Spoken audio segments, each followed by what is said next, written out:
आहार विहार के लिए आपको समय निश्चित करना होगा। निश्चित समय पर ही आहार कीजिए।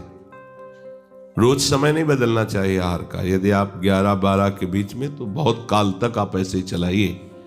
तो उसे नहीं कि कभी 2 बजे, ये भी गलत बात है। एक नियम रखिए आहार का। वो समय गया तो आहार नहीं करना, अब अगले समय में करेंगे। ये नियम रखना चाहिए साधु को, उपासक को। 11 से 12 का नियम है मध्याह्न के आहार का हमारा। यदि हमें 11 और 12 के बीच में नहीं मिलता तो हम 1-2 में नहीं पाएंगे, फिर हम पाएंगे रात्रि वाला जो 7-8 का है, क्योंकि कुछ बिगड़ नहीं जाएगा उसमें, आपका और भजन बनेगा। घूमना फिरना एक नियत समय से होना चाहिए। नियत समय में इतना हमें टहलना है बस। देखो, जो भजन करता है उसका हर कदम परिक्रमा होती है, ध्यान रखना। जिसने अपने जीवन को प्रभु के चरणों में अर्पित कर दिया, जहां भी चलता है प्रदक्षिणा होती है। उसका शयन भी समाधि होता है, उसका हर शब्द स्तुति मानी जाती है, क्योंकि उसने अपने जीवन को प्रभु के चरणों में समर्पित कर दिया है। शारीरिक आवश्यकताओं के लिए 6 घंटे सब निपटा लो इसी में। खाना पीना घूमना सोना अच्छे साधक के लिए है ये।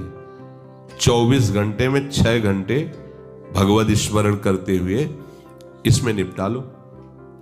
स्मरण करते हुए सो गए, स्मरण करते हुए जग रहे, स्मरण करते हुए कुल्ला, स्नान आदि और भोजन 6 घंटे में।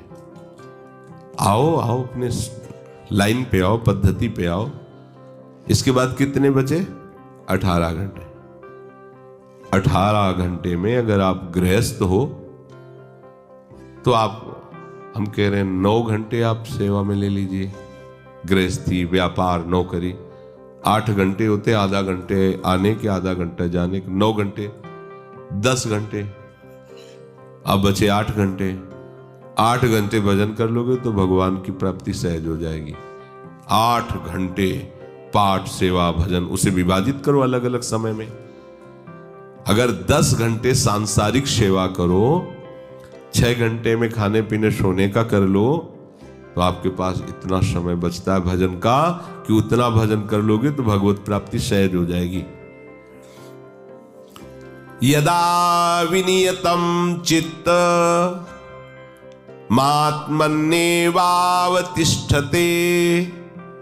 निष्पृहा सर्व कामेभ्यो युक्त इत्युच्यते तदा।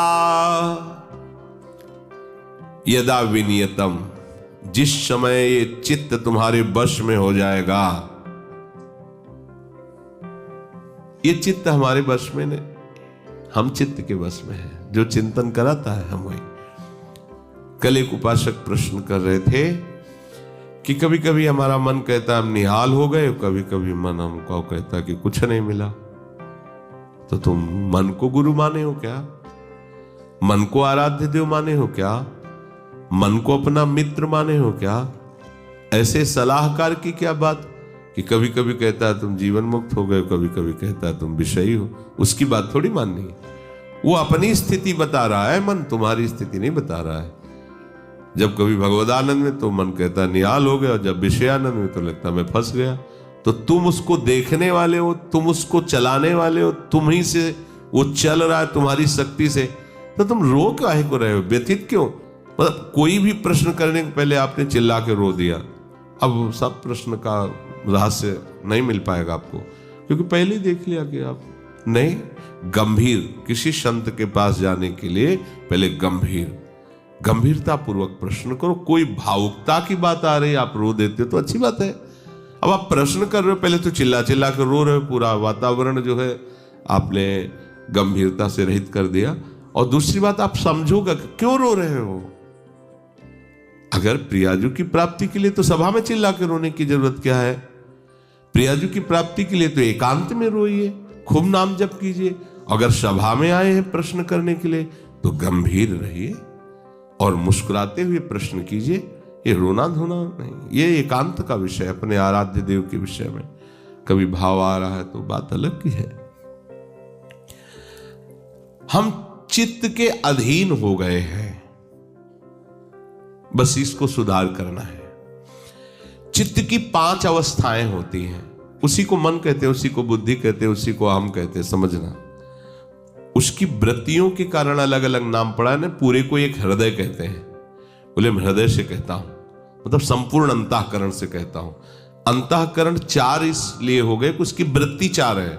एक का काम है निश्चय करना, संकल्प विकल्प करना, चिंतन करना और क्रिया को स्वीकार करना। एक ही हृदय में 4 बातें होती हैं। तो जो निश्चय उसे बुद्धि कह दिया गया, जो संकल्प विकल्प उसे मन कह दिया गया, जो चिंतन उसे चित्त कह दिया गया, क्रिया को स्वीकार करना उसे अहम कह दिया गया। है एक ही हृदय। उसी हृदय को हम जब बात करते हैं तो उसे 4 रूपों में करते हैं।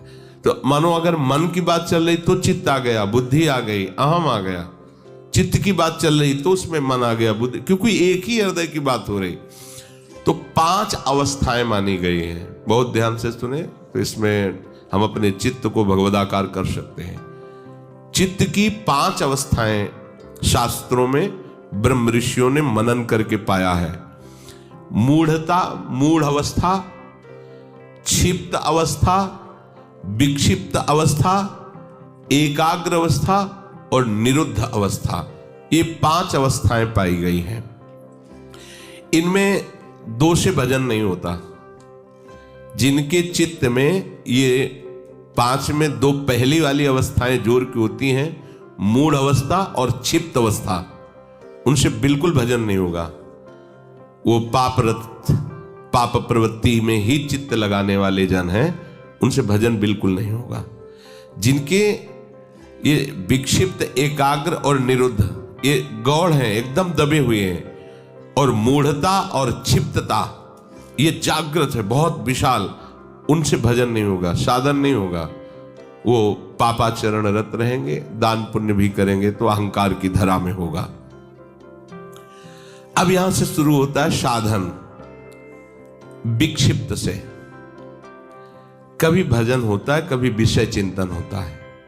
ये विक्षिप्त चित्त का होता है।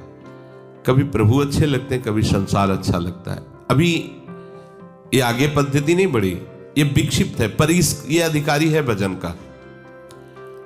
इस अधिकार वाले उपासक को जब साधु संग मिल जाता है और सत्संग मिलता है, तब वो बार बार सत्संग के प्रभाव से विक्षिप्तता को अगली पद्धति में बदल देता है, एकाग्र। अब वो एकाग्र होने लगता है कि मेरे जीवन का उद्देश्य केवल भजन है, केवल प्रिया प्रीतम की प्राप्ति है। नहीं, अब संसार को मैं नहीं मानूंगा कि संसार मेरा है, संसार के संबंध मेरे हैं। सत्संग के द्वारा ये विक्षिप्तता एकाग्रता में बढ़ गई, और जब एकाग्रता में अपने आराध्य देव के चिंतन में तन्मय हुआ तो उसे आनंद मिलने लगा, तो सविकल्प समाधि में उसकी गति हो गई। सविकल्प, अभी विकल्प चल रहा है पर वो सम अवस्था को प्राप्त हो रहा, आनंद का अनुभव होने लगा। विक्षिप्त से भजन प्रारंभ होता है, एकाग्रता में उसको आनंद का अनुभव होने लगता है, और आगे है निरुद्ध अवस्था। चित्त के चलने की गति ही खत्म हो गई, अपने आराध्य देव में चित्त फंस गया, निरुद्ध हो गया। इसे कहते हैं निर्विकल्प समाधि। आप कोई कल्पना नहीं रह गई, केवल सम अवस्था, भगवदाकार वृत्ति, परमानंदमय। अभी ये चित्त प्रिया प्रीतम में हो गया। क्षिप्त अवस्था और मूढ़ अवस्था ये भजन नहीं होने देते। विक्षिप्त अवस्था से भजन प्रारंभ होता है, एकाग्रता में भजन का सुख मिलता है। इसके आगे जब एकाग्रता ऐसी बढ़ती है कि अपने आराध्य देव के सिवा कुछ चिंतन ही नहीं करता चित्त, तो उसे निर्विकल्प समाधि कहते हैं।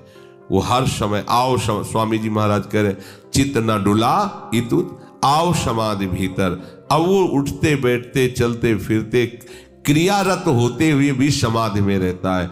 अपने आराध्य देव में चित्त निरुद्ध हो गया, अब चित्त पंग हो गया, अब हटाने से भी नहीं हटेगा। तो चित्त की सार्थकता है निरुद्ध अवस्था में पहुंचने की। गोपीजन इसी अवस्था की महापुरुष है। सब क्रियाएं घर की हो रही हैं और मुरारी पादार्पित चित्त वृत्ति, अम्बरीश जी इसी अवस्था के महापुरुष हैं, सम्राट पद पर हैं, लेकिन सावई मनः कृष्ण पदार विंदयो, निरुद्ध हो गया मन प्रभु के चरणार विंद में। यदा विनियतम चित्त मात्मन्ये वावतिष्ठते, जिस काल में चित्त आखिरी अवस्था को पहुंच जाता है, निरुद्ध अवस्था, एकाग्रता में भी पहुंचना बहुत बड़ी सिद्धि है, पर अपने लोग जो सब हैं विक्षिप्त अवस्था में है, कभी संसार का आकर्षण, कभी प्रभु का आकर्षण, लेकिन मूढ़ता और क्षिप्तता में प्रभु का आकर्षण होता ही नहीं है। वो उसी में लगा रहता है प्रपंच में, बस लड़का बच्चा परिवार खाना कमाना, धर्म से धन आवे या अधर्म से आवे, इसका कोई भेद उनके अंदर नहीं। धन आना चाहिए, भोग सामग्री मिलना चाहिए। जो विक्षिप्त अवस्था से भजन प्रारंभ होता है वो संत संग से एकाग्र होता है, और भजन का जहां आनंद मिला वो निरुद्ध हो जाता, फिर छोड़ नहीं सकता। फिर तो चित्त प्रभु के चरणों में, या चित्त चोर ने चित्त को चुरा लिया। ये जो स्थिति है उसे कह रहे हैं विनियतम चित्तम यदा। यदा माने उस समय, जिस काल में चित्त निरुद्ध अवस्था को प्राप्त हो जाता है, वो स्थिर हो जाता है अपने स्वरूप में, आराध्य देव में। चित्त भगवदाकार हुआ कि अपना वपु अनुभव में आ जाता है, जो स्वरूप है सहचरी वपु। सहचरी वपु अपने आराध्य देव के समीप ही होती है, इसलिए आराध्य देव अलग से ध्यान में नहीं आते, अपने को वहीं देखता है प्यारी जो प्यारे जो के समीप। जब राधिका श्याम प्रसन्न भये, तब नित्य समीप सु खैंच ले, और हरिवंश समीप सदा तिनके, सुख संपत्ति दंपति जो जिनके। तो हम अभ्यास करें, हमारा चित्त विषयों में विक्षिप्त न हो, प्रभु के नाम रूप में एकाग्र हो, और ऐसा एकाग्र हो कि फिर चलायमान ही न हो, अर्थात निरुद्ध हो जाए, तो हमारी स्थिति प्रिया प्रीतम की समीपता का अनुभव करने लगेगी। शेष चर्चा आगे। श्री राधा वल्लभ लाल।